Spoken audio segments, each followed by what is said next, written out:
Hi everyone, I'm Ana Pimentel from Observador, and I'm here with Marc Lamik. He's head of tech business development at Zalando, right? So, Marc, you started working at Zalando at 210, and then you went public at 14. So, do you feel like right now you are still a startup? It's hard to say that you're a startup when you have like 10,000 employees, but Zalando, as we founded as a startup, and when I joined, we were like under 100 people overall in the company, and what we really try to keep our culture, that we make decisions as a startup, that we work very fast. Of course, over time, you have to introduce some processes, you have to professionalize in many ways if you want to really scale the business to a level where we are at the moment, but it still helps a lot that you don't become very corporate in terms of how you think and how you make decisions, but really stick to a very startup-like approach there.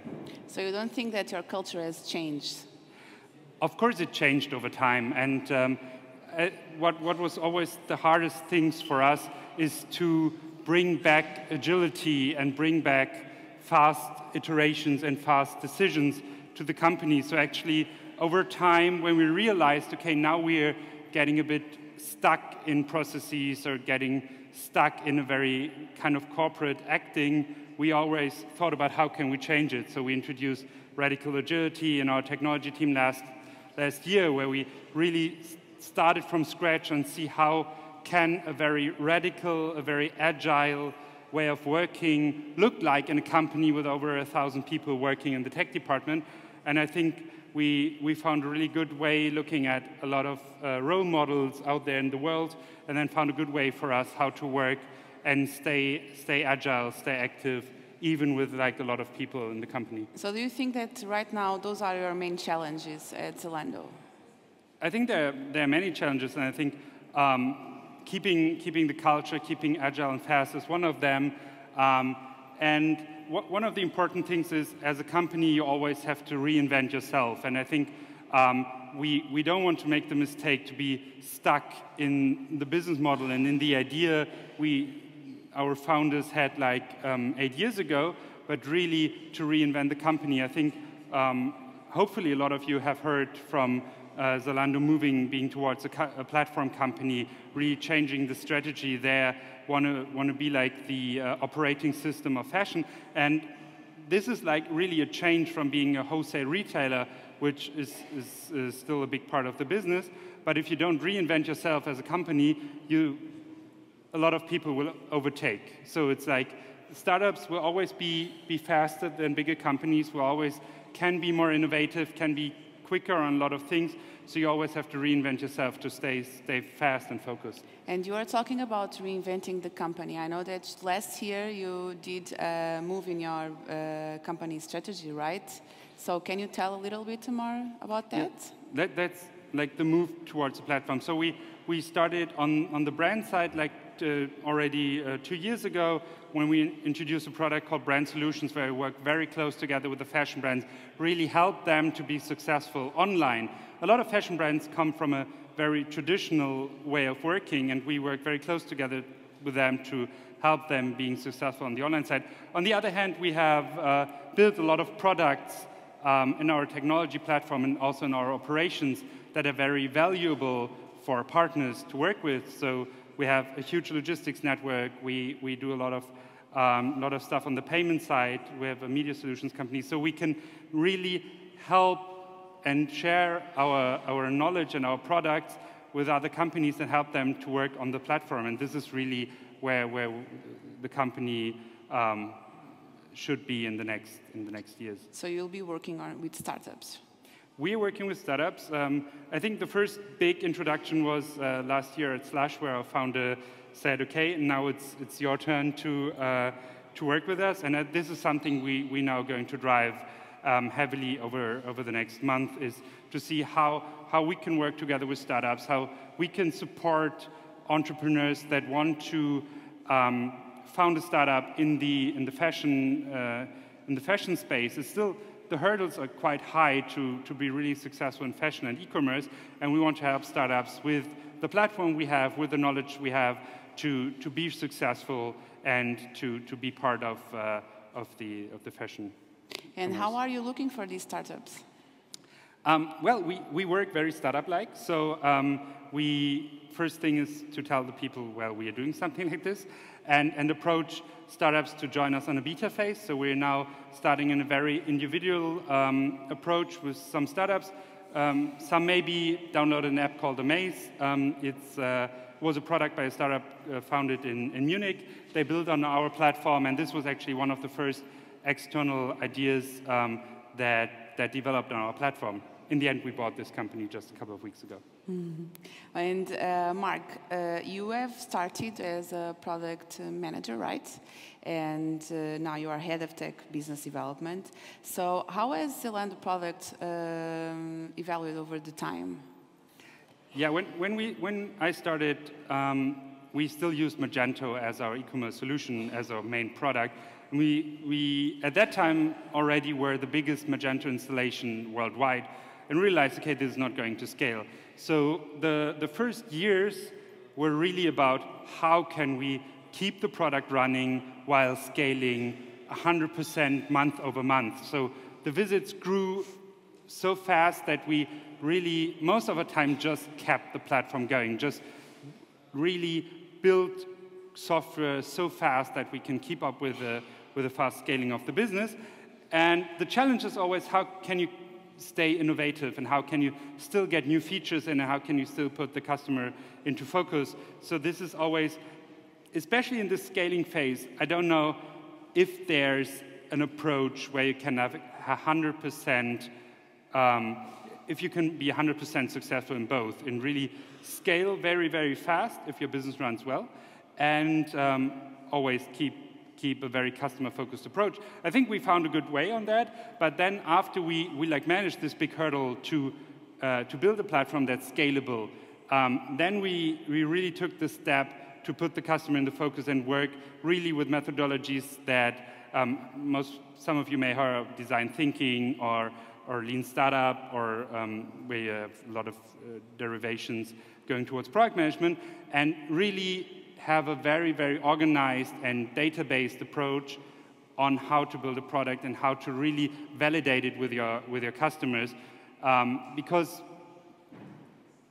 there are not many Steve Jobs out there that just have an epiphany and build something. So you have to try it with customers.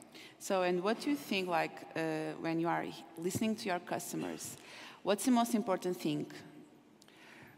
The most important thing is really, well, listening to the customers is it. So if you have a good idea, try it out. Our tech office is directly in Berlin at Alexanderplatz, and if one of our product guys has a great idea, he just makes a sketch, makes a quick click prototype, and just goes out and shows it to people. So can you do something with it?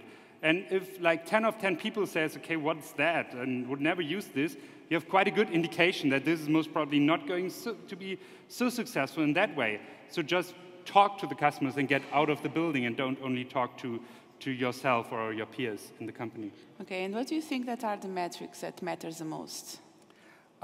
Well, like a good product manager or CEO should always have all the important KPIs of a company in mind. I think something we look very much when also now moving more and more towards mobile and really having mobile as a focus is the daily and monthly active users, because they can really see how engaged are the people with your application, with your app, and with your product. And not only on the total number of users, but if you see, yeah, people are using your product every day, you see there's something that really keeps them going and keeps them using it. And this is always a good base to then build further. And you have been through all these phases of the company. So do you think that the teams feel the pressure now, that the pressure is different now that you are public? I don't know that I don't think it made any difference for the team. I think it was a big step for the company and was a big IPO in Europe, but it should not have a direct impact on the company. So for myself and also for my team, I don't see like a big impact Okay. And when you look backwards to your experience at Zalando, what do you think like it was the biggest lesson that you have learned? There are like three important things over the time we always embrace at Zalando, and we still keep going. I think one of them, I think you heard it most probably 10 times today, and I'm going to say the 11th time, is iterate often.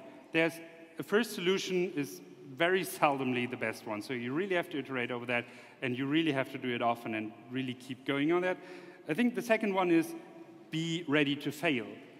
This is like still, even with a huge company, we try out a lot, and we are ready that not everything we do is going to be successful. And that's important. And if you don't try out, if you don't take any risks, you're not going to really launch something innovative and successful. And one of the important sentences our founder and CEO always says, you have to make decisions fast. And if you make 5 fast decisions and 3 of them were right, you did a hell of a good job.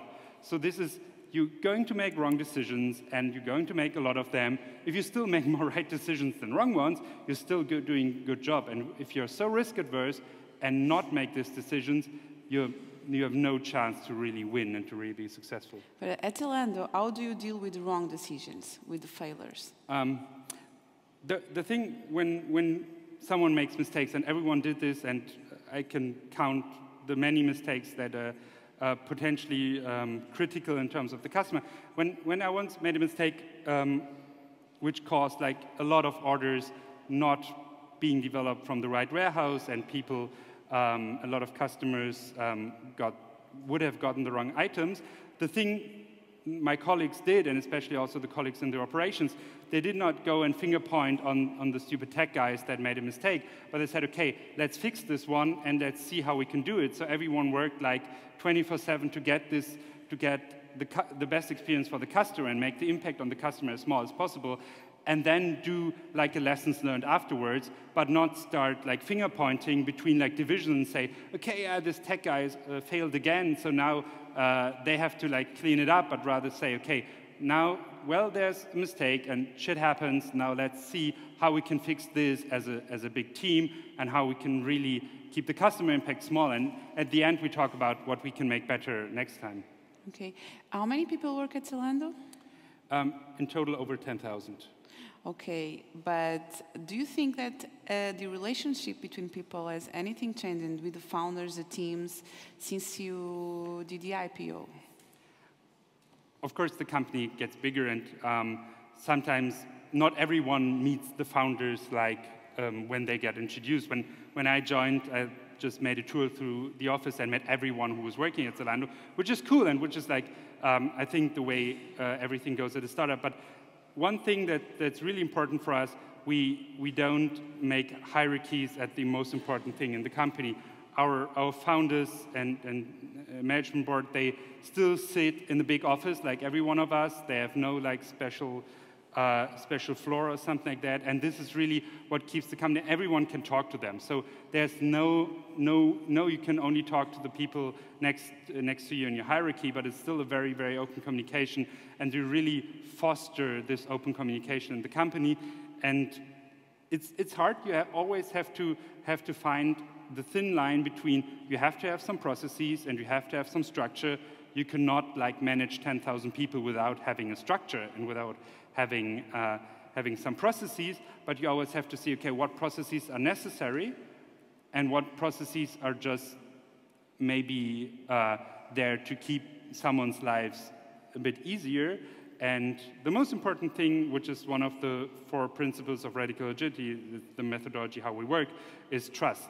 So the mutual trust on one hand in the manager, that everyone in his team always does his best or her best to provide the best to the company and to do everything towards the purpose of the company, but also that the people in the team trust their manager, that he does the same and that he's not making decisions based on his personal gut feelings, but really on the measurements and on the KPIs that drive the company forward. Well, but it's 10,000 people. How do you promote trust and communication?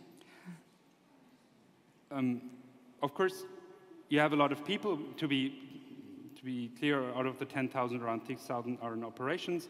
On our tech team, where I come from, we are over 1,000 people, and those are organized in very small teams. And these teams have worked very autonomous. So our engineering teams, at the end, can decide what methodology they use when they work together. If they use Scrum or Kanban or any other agile methodology, they have to decide themselves because they are the only ones who could know how they work together in the best possible way. They even have the flexibility to change, to like decide on the programming languages they want to use.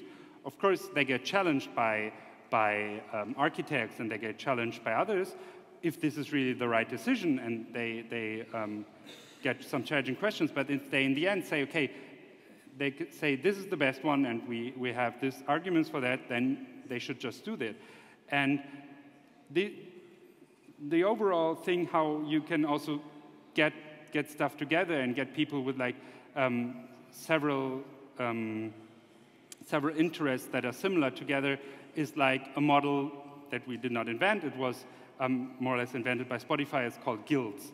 This really helped us a lot in, on one hand, not having like very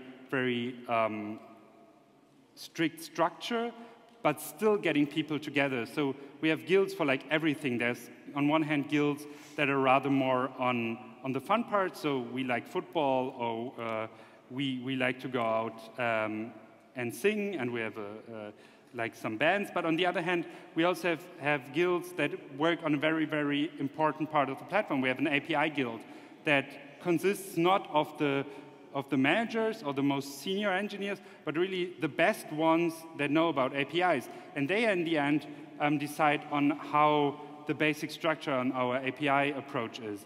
And this is like really, from our point of view, the way to structure a team, rather based on their skills and their interests, and not on their position in the hierarchy. Okay, last question, Marc. What are your main advices to all the startups in here? I think my 3 ones already had some. So iterate often and fail. I think without failing, you're not going to be successful. And in the end, if you want to be innovative, you have to be fast. And you also have to be, you never should be risk adverse, but rather take the risk, make fast decisions. And in the end, if it's not going to work, pivot, iterate, and try again. Okay, thank you, Marc. So we still have 2 minutes. Does anyone in the audience wants to ask a question?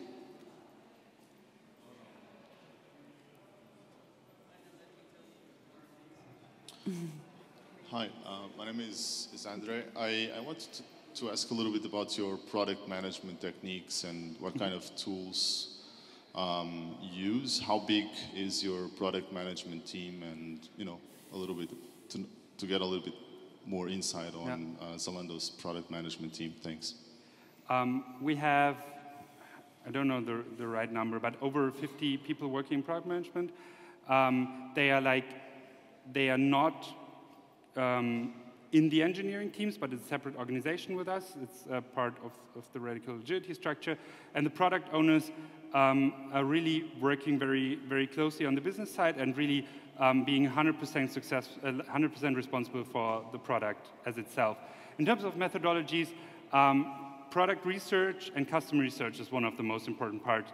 For example, our product managers rather go to visit a customer at their home, which is like, we had a really good experience with them. We had a bunch of product managers and UX designers visiting customers at their home, really seeing how and the atmosphere they interact with our product, sitting together with them on their couch and watching them use our product on the iPad or on whatever device they use. And this really gives a proper insight, rather than just taking them into a sterile lab and asking them something, but really go into their comfort zone and go into how they use the product, and then also try out a lot. Try out, iterate, and also be able to throw away your idea.